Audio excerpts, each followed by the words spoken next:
questions about, am I going to demonstrate some of the things that I've been talking about? The truth is, I already have been. So the trick is to get in your mind so that it pays attention to certain things. So I wanted to just take and do one demonstration before you go to lunch, because I think it's important to realize that one of the things that I think gets in the way of people doing things is that people have fear. Most people are afraid of what they don't know.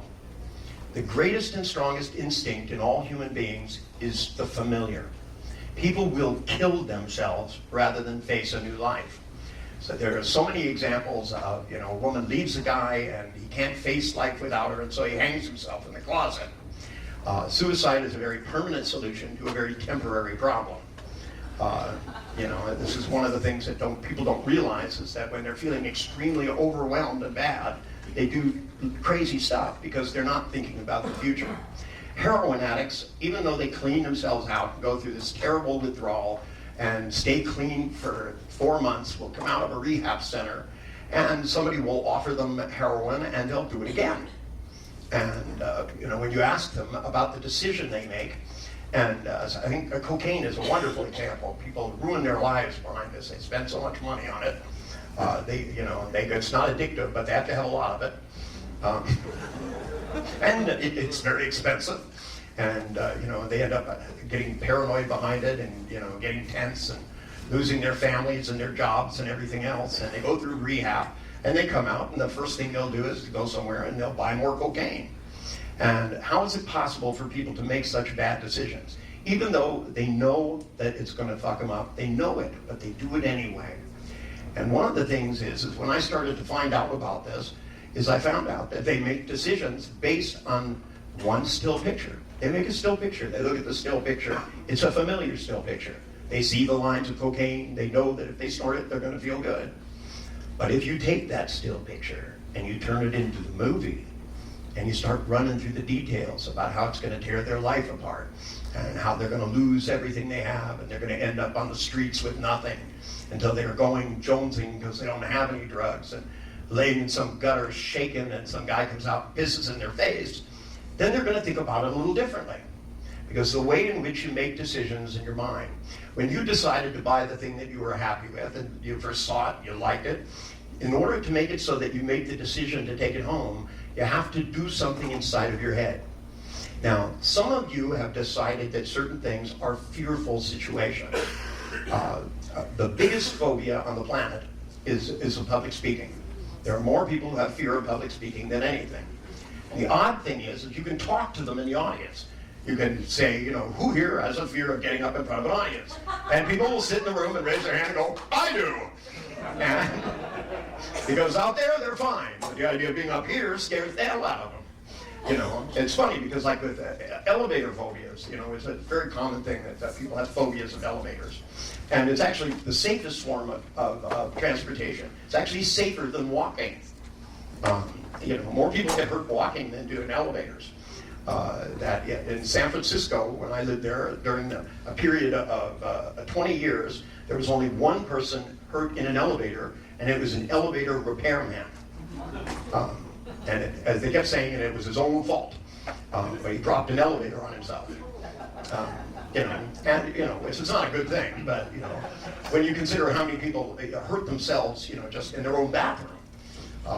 I was in a hotel once, and they had marble floors. It was a very fancy hotel, posh place, and my wife had something happen to her. She got a very bad neurological disease, and it paralyzed her from the neck down. And of course, the doctor said she would never walk again, but wrong again.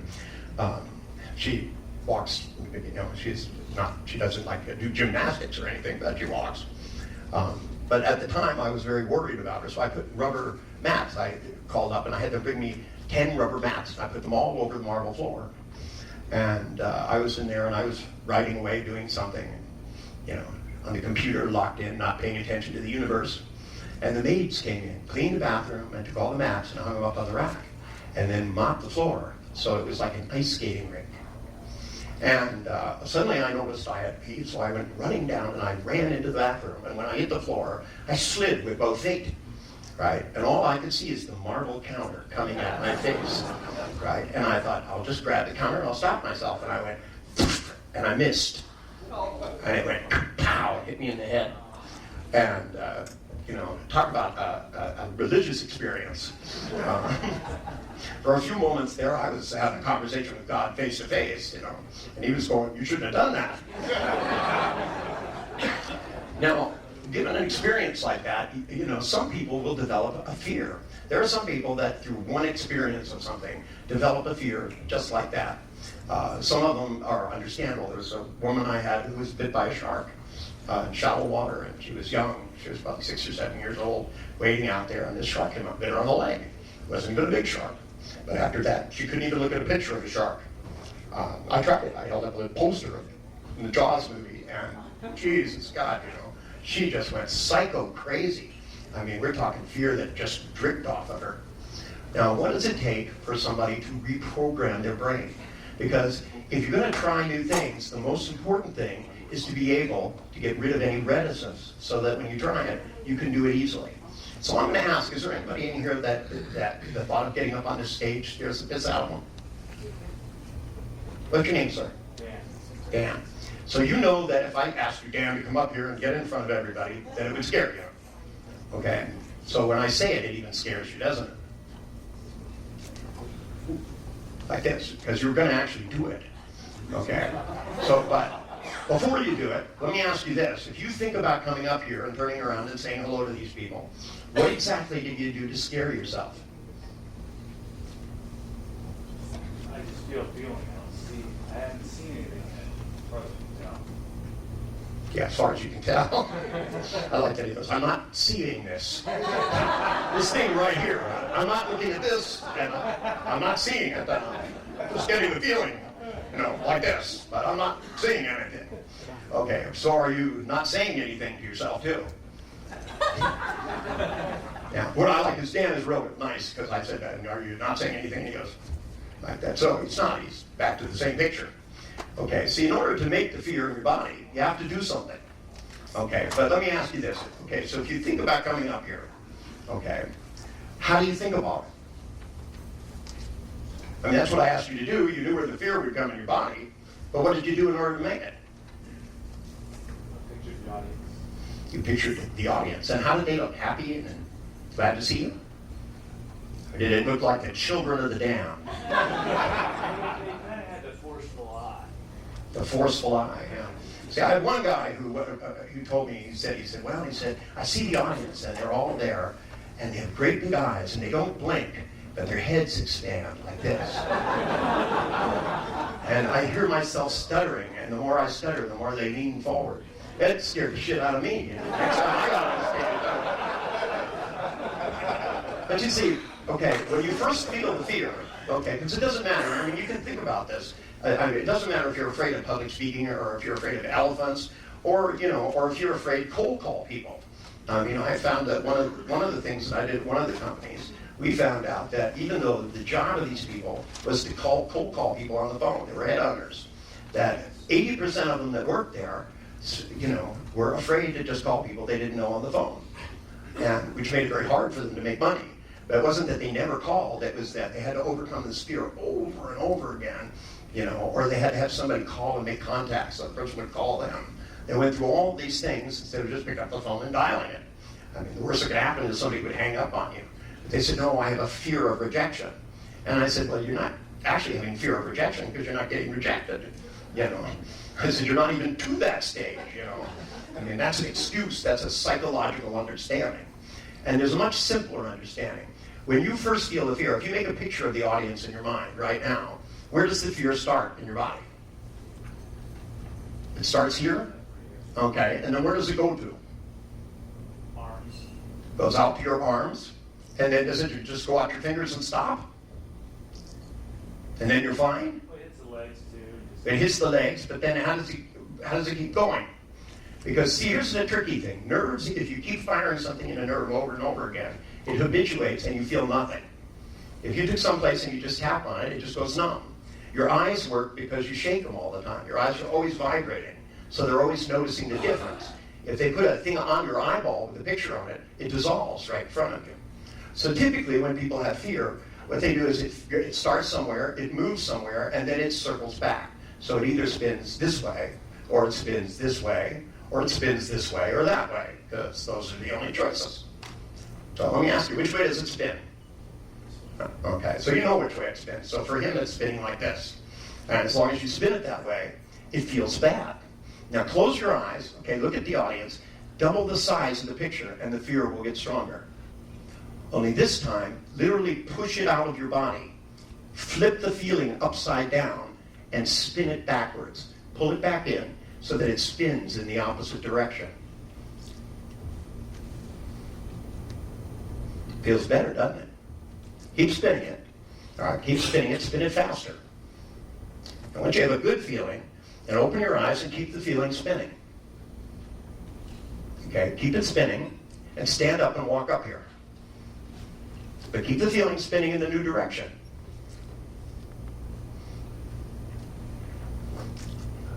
Okay, keep it spinning in the new direction. Come up here and just sit here.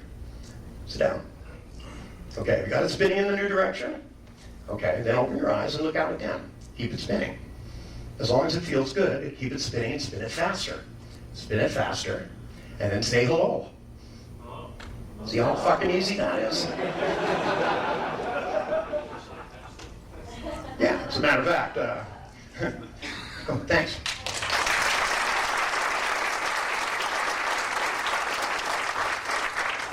Now, if you could take a feeling and spin it in a new direction, what this means is that suddenly, if he begins to think of the situations where he would want to talk, because it might not be here in the seminar, it might be in front of a sales meeting, might be in front of a staff meeting, it might be at a table, full of people getting drunk, doesn't matter to me.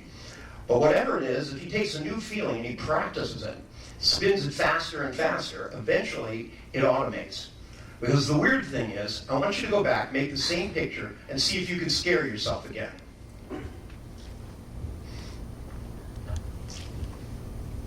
Almost, but not quite.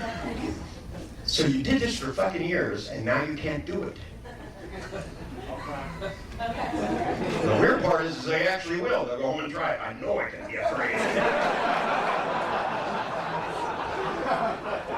I send my clients home, they're always going, come on, fear, come on, we can do it.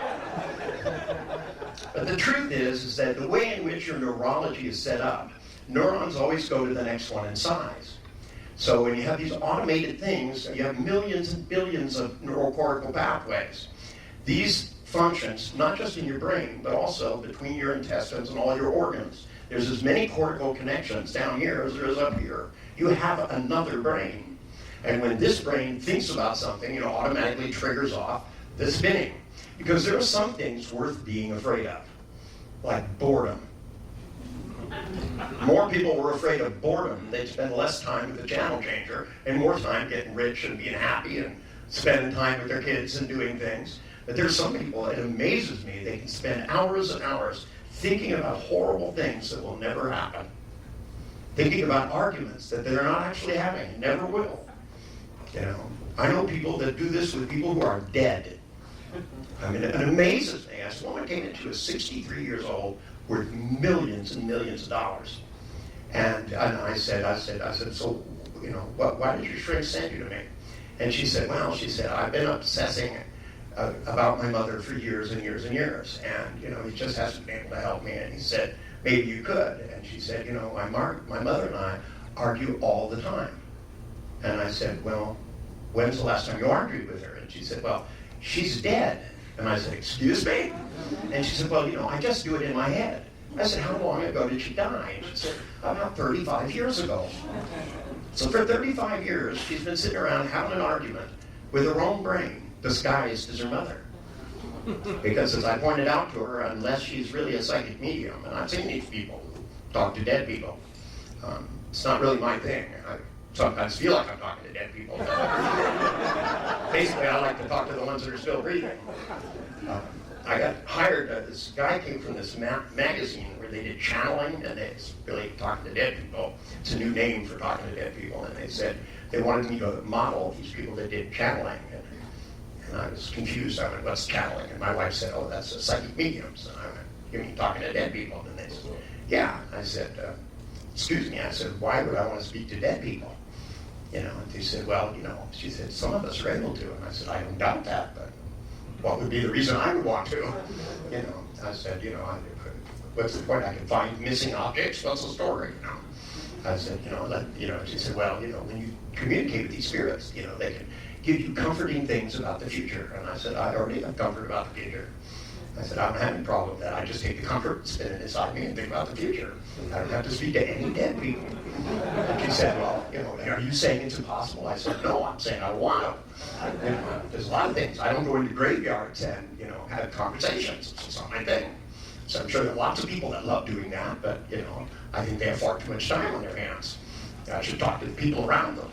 On television, there's this guy who not only talks to dead people, he talks to dead people with learning disabilities. Because he's always going, I'm hearing the letter H. Somebody here, maybe it's an M. It's a Margaret, a Mary, Mabel. Somebody here have a dead relative named Mabel, a Margaret? Maybe? Somebody will go, oh yeah, that's my Aunt Mabel, she died 3 years ago. And it's like this dead person comes up and goes, excuse me. And then they get exact and go, well, they want you to know this, and this. Suddenly the learning disability disappears. I have a little trouble with that. I'm sorry. I've seen weird stuff that scientists don't believe, but I just don't think dead people have learning disabilities like that. A little trouble with this. It may sell good on TV, but to me, you know, the people I've seen that are really able to do psychic stuff can tell you interesting things. You know, I had one psychic that we modeled when I did something for the government. They wanted to use this to spy on people, but psychics are not that dependable, you know, and they're also not that cooperative. But this one psychic sat down with this person, and she looked at this person. She said, there's a question you want to ask me about a ring. And the woman said, yeah, actually. She said, I was going to ask if you knew what happened to my wedding ring. And she said, it's under the hot water heater in your basement. And I asked her, I said, when did you lose your wedding ring? And she said, 25 years ago. I said, do you still live in the same house? And she said, yeah. So we picked up the phone. She called her husband. Her husband went down 3 flights of stairs, looked under the hot water heater, and there it was. I'm impressed. I have to admit, I can't explain it, but I'm impressed.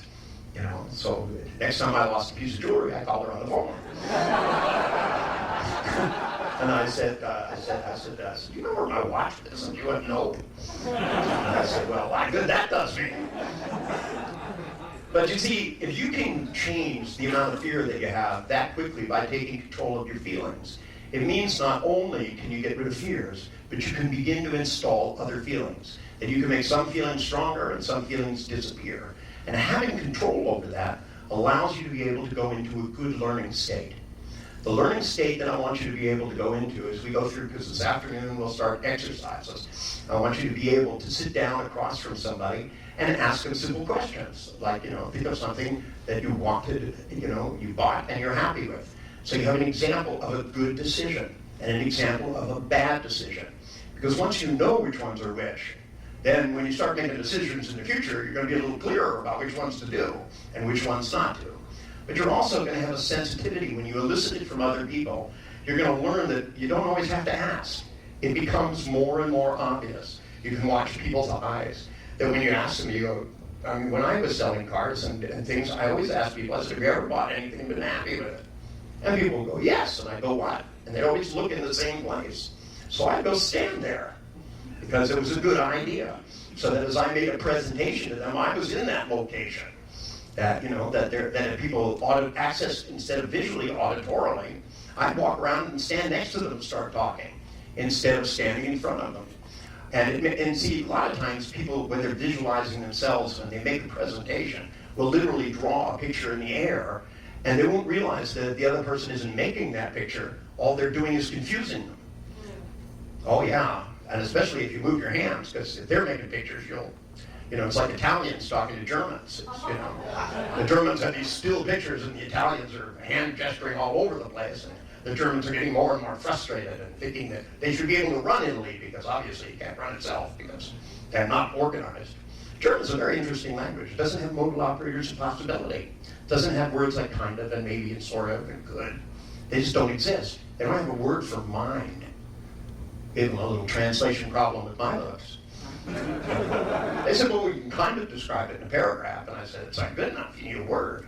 And they said, well, there is no word in German. And I said, well, let's make one up. How about the word mind? And they went, this is an English word. And I said, yeah. And I said, we have German words in English. It's okay, we'll loan you one. Understanding cultural differences. Even the Japanese, like, they organize time vertically so that the past is down and the future is up. So when you talk about the future to a Japanese person, this is part of their culture and part of their heritage and part of their religion. And, you know, and it makes a lot of sense out of things. Whereas, you know, heroin addicts have a tendency to put the past behind them and the future in front of them so that they repeat mistakes as often as possible. These kinds of differences are not things which are cast in stone. These are things that you can change inside people. Things you can change inside of yourself. So if you put things out in front of you, you can compare things easier. That when you begin to ask people questions and find out how they make good decisions, then organizing how you make presentations to help them decide the way you want to will be a lot easier. When you listen to the rate of speed, and even when you ask them about decisions, and they stop and they leave a pause, learning to let them make the pause, because a lot of people will interrupt because they're in a hurry. And if you don't give people a chance to actually access what you're talking about, then your own presentation is wasted. People waste words, like when they say the word stretch, they don't say stretch. You know, if you want to stretch out your budget over more years of time, and then you don't give people the full impact if you don't make words sound like what they mean. In fact, you can be totally counterproductive. I was watching one of our politicians that just recently dropped out of the race here, communicating to an audience, talking about how he was going to make a difference, shaking his head no the whole time. He goes, I can really make a difference. And, you know, and he said, it's not going to be like it was. And, you know, to me, these are the same kinds of things that I see and hear inside of commercials and things where people do exquisite jobs of getting what they don't want because they don't understand enough about the simplicity of the mind to realize that human beings are not that complicated. They make pictures, they talk to themselves, they have feelings. You know, sometimes they throw in a few smells and a few tastes. The fact that they organize these things in a variety of ways, a variety of locations, a variety of sizes, you know, affects people, affects their decisions. There's a guy who was at Advanced Systems Planning in a company, and he was very, very successful, one of their best people. So they promoted him to vice president, and he suddenly went blank. And a shrink called me because he went to the psychiatrist, and he said, sounds like this is up your alley. He said, the guy's always been able to be imaginative and come up with great ideas. And he said, you're here in Texas. He said, would you come over and talk to this guy for a little while? So I went over at lunch, and I went into one of the biggest rooms I'd ever seen, and there were all these desks in there, and it was just a huge place with big glass windows, little cubicles, but they were only come up to like here, you know, so you just had, if you were sitting in there, you had a vast view. And then I went into this guy's office, and it was half the size of the stage, right? And I asked the guy, I said, did you used to work out there? And he went, yeah. And I said, and now you're in here, and you can't have ideas. And he said, yeah. And I said, why don't you go outside? Sit at your old desk. And he went out, and he sat down at the desk. I said, have a new idea. And the guy sat back, and when he looked at his pictures, he literally leaned back like this. The guy made humongous pictures. But when he was in the room, he couldn't make pictures that big because he didn't close his eyes. Because when he was in the room, he for some reason thought the pictures were confined to the size of the room, and they're not. They're in your brain, so you can make them as big as you want. The bigger your ideas are, the more impact they'll have on you, whether they're scary ideas or whether they're good ideas. And to me, the amount of fear that people produce is a waste. Fear and anger are two of the most wasted emotions in human being. They burn up fuel that you could be using to be totally creative and to find solutions.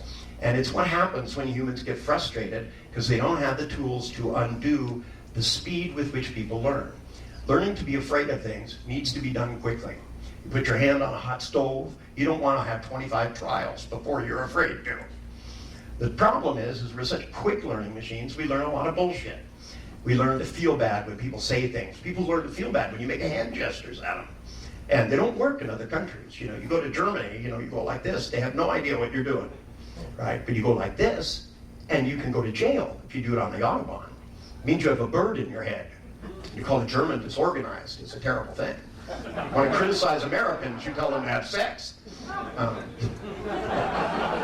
Boys had problems with that one, you know. People say, fuck you. And I go, no thanks, I'm married. But I have friends you could meet. So anyway, the plan for this afternoon is to begin to do some elicitation, to begin to do things to alter your state. It's always going to be a double-edged sword. To the ability you can influence yourself and change your own internal states is going to give you the tools to be able to influence people on the outside. If you can't convince yourself, convincing other people is going to be very, very difficult. If you can't make it so that you're exuberant, that you increase your own passion about things, to increase other people's passion is very, very difficult. Human beings, when you have doubt inside of you, when you walk up and it's time to sell a couch, they told me there was a guy that came into this store every single week. And every single week he looked at the same stuff and didn't buy it. And I asked him, I said, then why do you think he keeps coming back?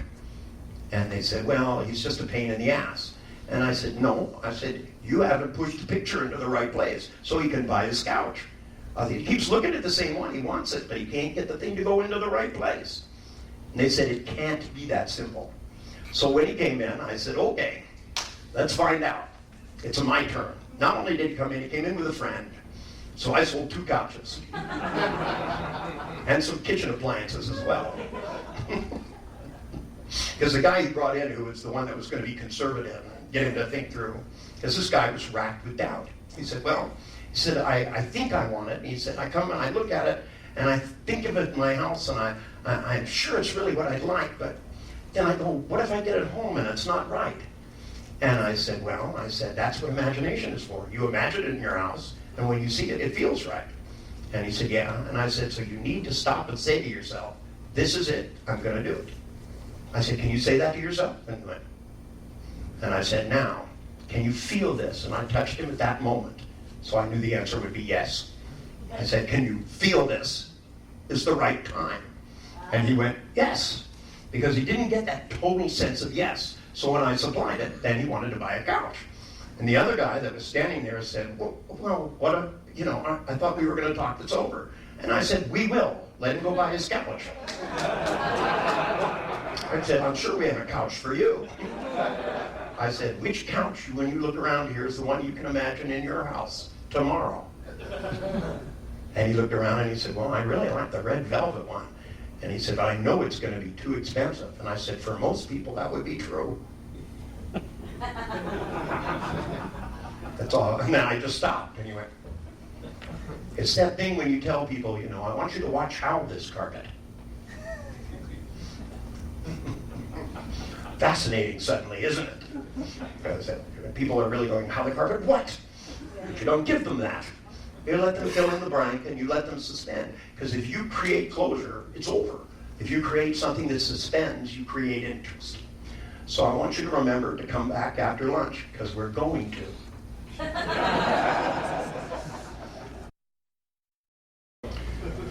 For those of you who don't know, I'm John. I've been working with Richard for quite a long time now. I've managed to last the longest, and most people want to know why, and I say, I don't know. It must be because we have a certain, we don't talk to each other. That's what happens. No, that's not true. But I've known Richard probably for well over, or close to probably 20 some odd years now, as far as I can count back and remember. What's that? Very odd. Yes, they have been very odd years. Oh, your ears are tuned up already. Uh-oh. You've been listening to tapes and CDs. Mm-hmm. You must have done some exercises. Okay. Well, there are other exercises to do too. Spelling strategies, things like that. Not spelling as in C-A-T, cat. At any rate, we're going to cover some things here around persuasion engineering, and I always like to start off with a few things to keep things simple. How many of you, by the way, are in sales? Wow, that's the most I've ever seen. Cool. What other professions do we have, just so I know? What else do you do? Yes? Counseling. Counseling?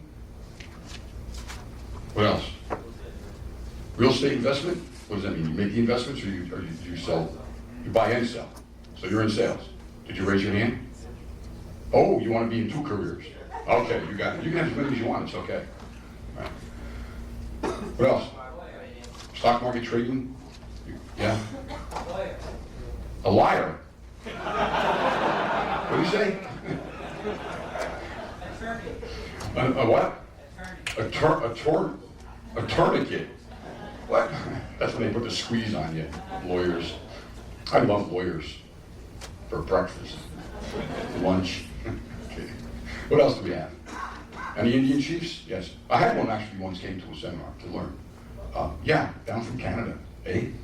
Engineer. An engineer. What kind of engineer?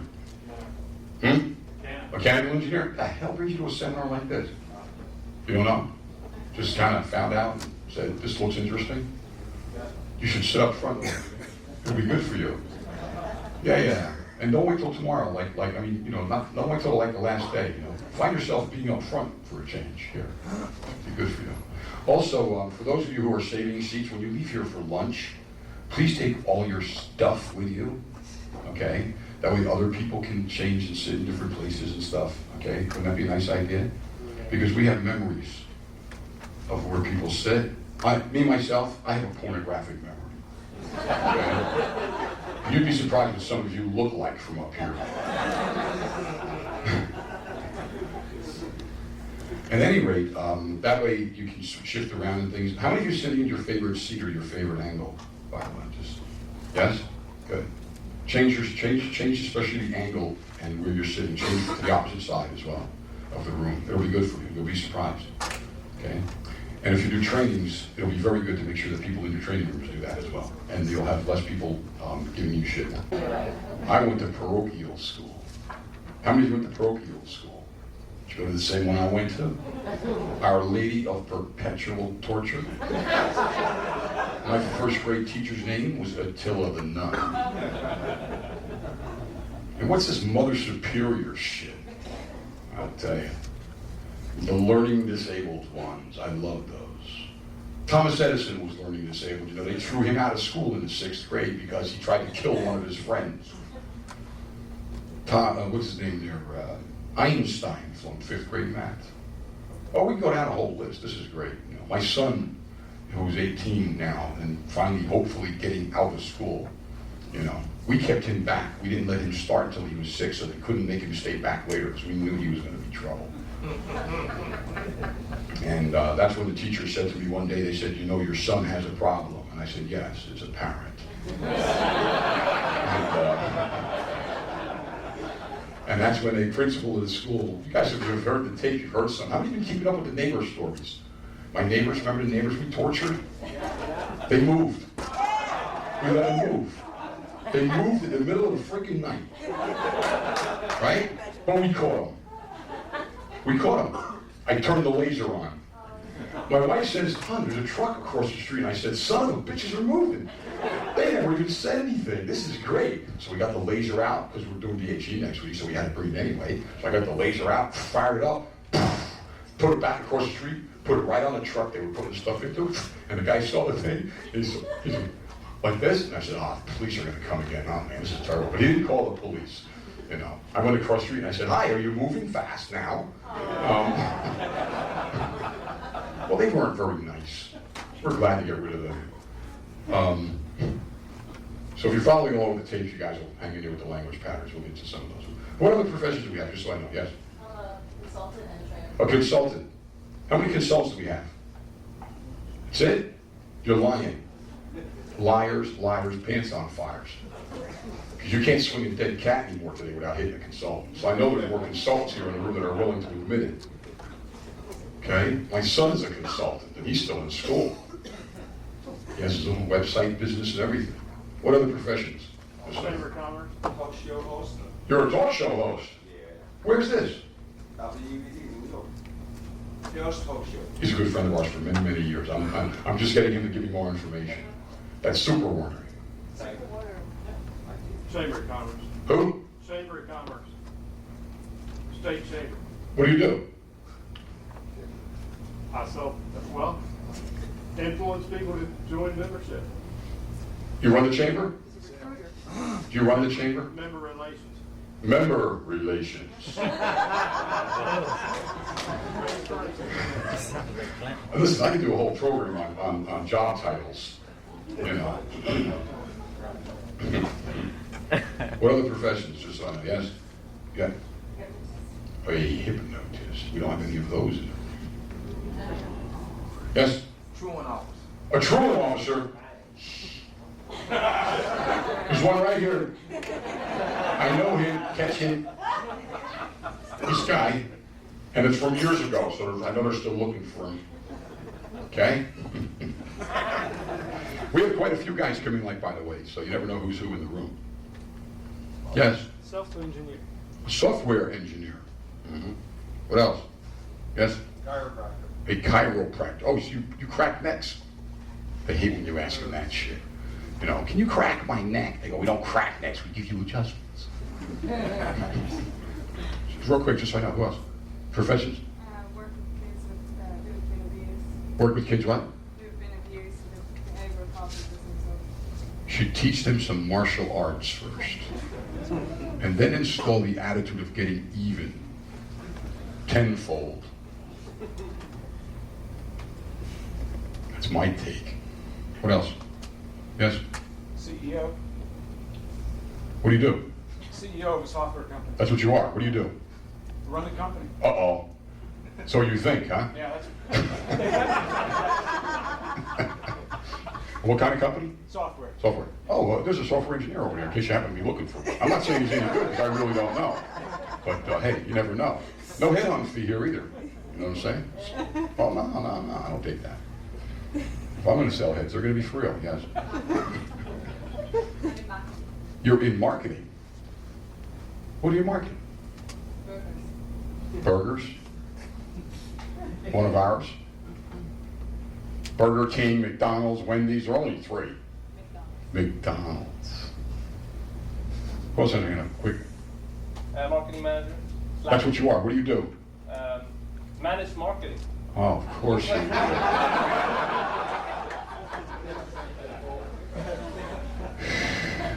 Sweden, right?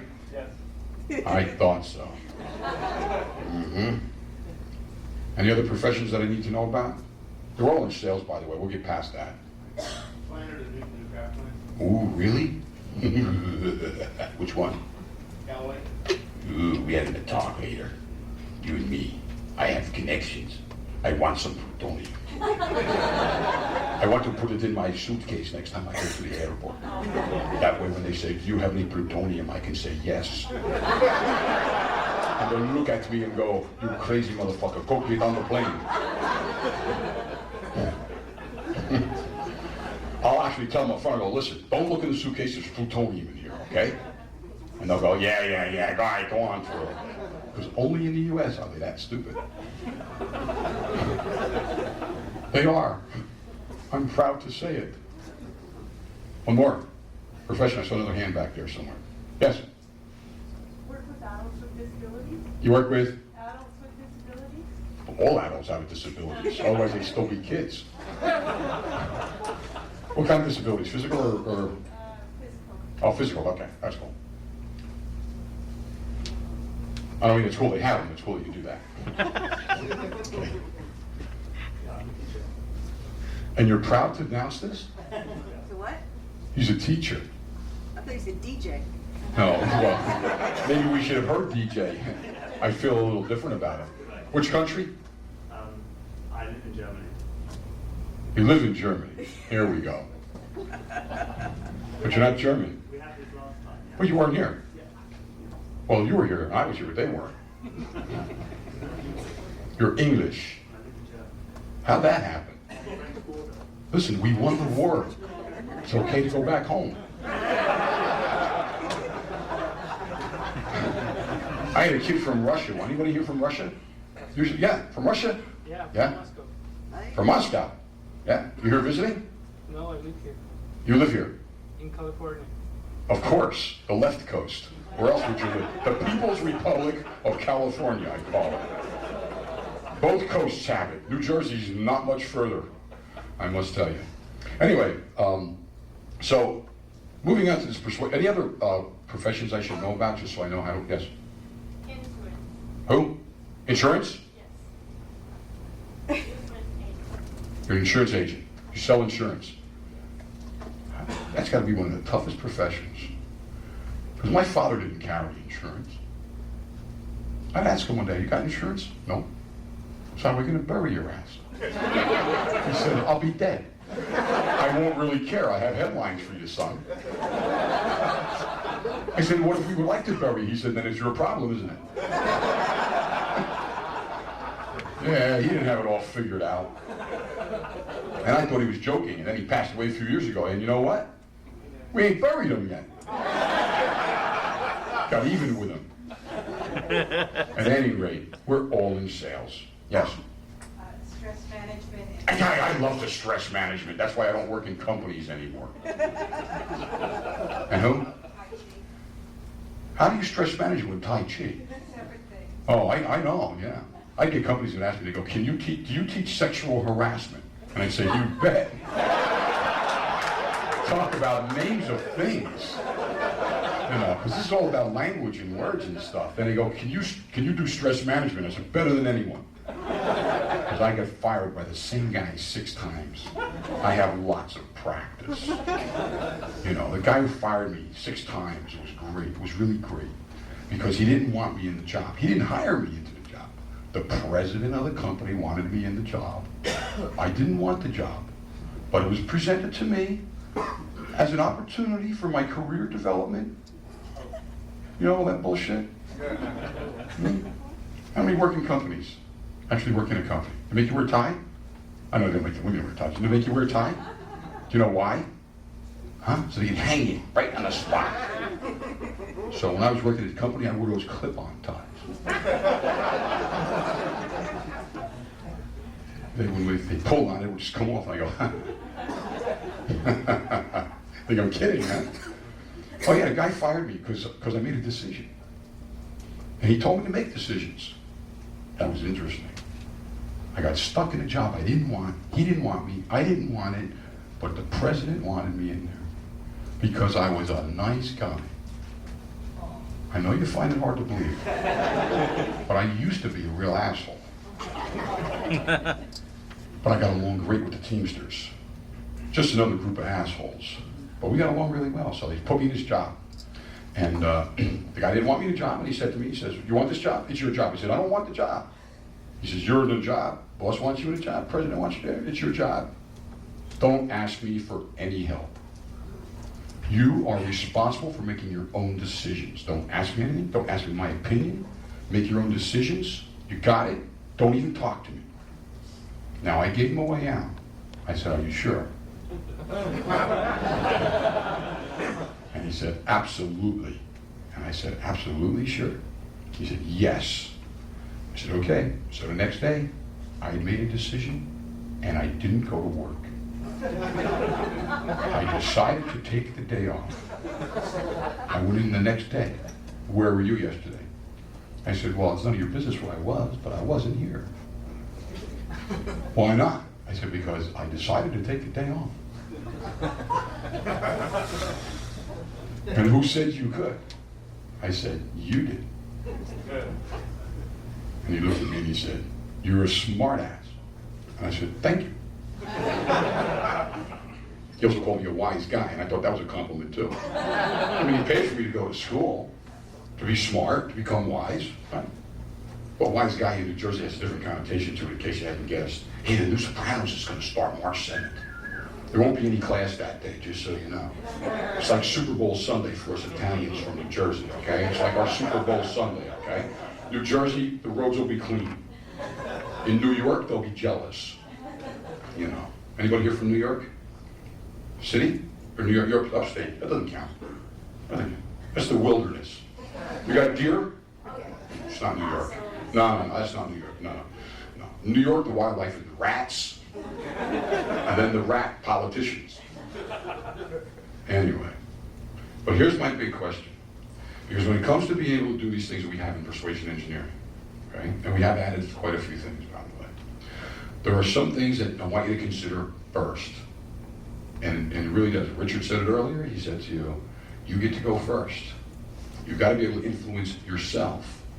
Now, the magic behind this is what state do you want to be in when you're dealing with customers? And when I say I'm from New Jersey, the attitude capital of the world, I mean it. But it's not that we have an attitude, it's that we have attitude, which means the full range. So it doesn't matter what attitude you want to have. You can have any one that you want. But that's going to determine how you move into any situation because of the following thing. How many of you studied some NLP? My condolences. How many of you have not studied any NLP whatsoever? You're brand new to this, pretty much. You're way ahead of the rest of them, okay? Just so you know, okay? But the idea is this, because when you go into learn about what you think is NLP or what you thought was NLP, most people out there are teaching miss the most important part of what it actually is. It's about brain chemistry, okay? It's not just about techniques, it's not just about language, it's also about brain chemistry. Because when you can determine the brain chemistry that you want to have, you can determine how well your brain is going to operate. And just to keep it simple, that means the state that you're in will determine the information you can get to. Yada, yada, yada, yada, yada, yada. Okay? It's the state you're in, the emotional state you're in. Does this make sense to you? And I'll explain it to you more about it a little bit later. But here's my first question. I'm the one in the story, in the book, by the way, for those of you who read the book, that went into the car dealership. I went into the dealership one day. I was going to buy a car, man. I wanted a car. I had done well, made some good bucks. Asked my wife, honey, can I have a car? She said, okay. So she let me go out and buy a car. And I went out to buy a car. I was going to pay cash for the car. I don't mean cash, because that would have turned me into the IRS. Another one of my favorite groups. But I was bringing my checkbook with me. I walked into the first dealership, and it was early in the morning, 9:30. Dealership was open for about a half an hour. I walked in. The guy's sitting in the back of the showroom, his feet up, cigarette hanging out of his mouth, cup of coffee in his hand, a newspaper across his lap, and he's on the phone. That's okay, because there's no one there. So I walked in, I saw him, I waited. I walked around a little bit, jumped up and down, tried to get his attention, and finally I gave a little whistle, and he looks up, and I went like this, which means, do you want to sell a car? It's a nonverbal thing. Like this. He did a nonverbal back to me, and he told me, pretty much with his words, he said, you wait for me. He said, you wait till I'm done. So I looked at him, I took out the old Jack in the Box, I gave him the New Jersey salute.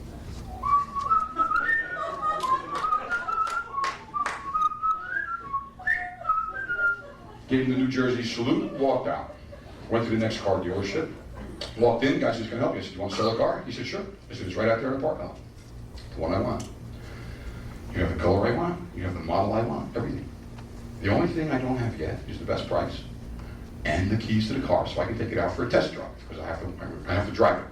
I have to have to make sure my wife can look over the dashboard without books, little blocks on the pedals. That's Kathleen, by the way, in case you didn't go get it, the one with the little purple hair. Okay. It's great when we go to parent-teachers night.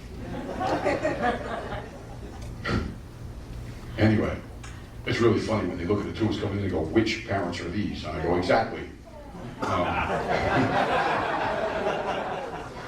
Anyway, so it says car dealer, and I walked in here, he says, the car's right out there in the parking lot. Give me keys to the car, best price. You're going to sell yourself a car. This is about 1990, actually. He says, that's not the car you want. I said, why not? He said, that car is not you. I looked at the car. I looked at me. I looked at him. I said, you're right. I'm me. That's the car. 100%. I said, now, do you want to sell the car or not? He said, I can't sell you that car. I said, you're right. I left. Went to the next car dealership. I was talking to another couple, an older couple. He said, can I help you? I said, yeah, I want to buy a car. He said, you want to sell one? He said, sure. He said, can you give me a few moments? I'm working with this couple. I said, yeah, sure, no problem. And just like what happened with Richard, in the TV place, I went and sat down, and there are these magazines, and I'm looking at all these other cars. While I'm waiting.